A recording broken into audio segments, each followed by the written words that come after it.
মানুষ বড় অভিমানী প্রাণী। সে চায় তার মন খারাপ হলে প্রিয় মানুষটাকে না বললেও সে বুঝে ফেলুক। ফোন করে খানিক ম্লান গলায় হ্যালো বলতেই উপরের মানুষটা বলুক, তোমার মন খারাপ। তার এলোমেলো চুল খানিকটা লাল চোখ দেখে বলুক, তোমার ঘুম হয়নি রাতে, দুঃস্বপ্ন দেখেছ, টেনশন করছো কিছু নিয়ে। সে চায় মানুষটা বুঝুক কখন শক্ত করে বুকের সাথে চেপে ধরতে হয়, চোখের সামনে আলতো করে হাত ছুঁয়ে বন্ধ করে দিতে হয় চোখের পাতা। সে চায় মানুষটা বুঝুক কখন হাতের মুঠোয় হাত রাখতে হয়, ফিসফিসিয়ে বলতে হয়, আমি তো আছি, তবে মন খারাপ কেন।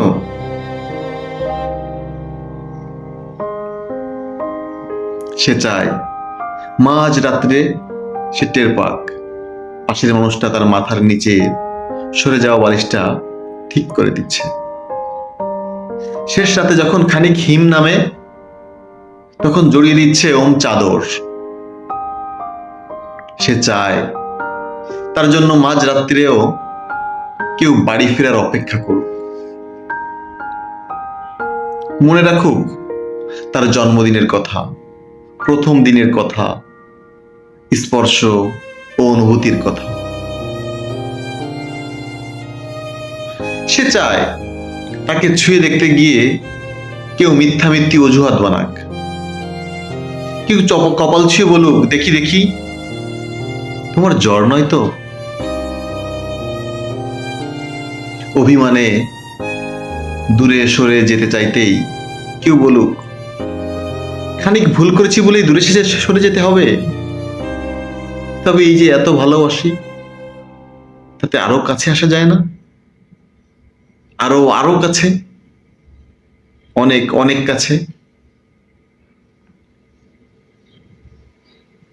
মানুষ বড় অভিমানী প্রাণী।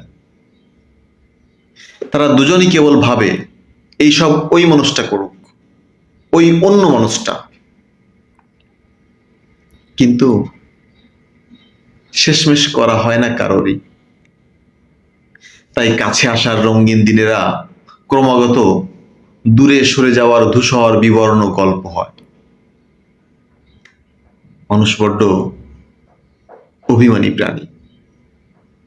অভিমানে সে ক্রমশই দূরে চলে যায়, বুকে পুষে রাখে এক সমুদ্র আক্ষেপ।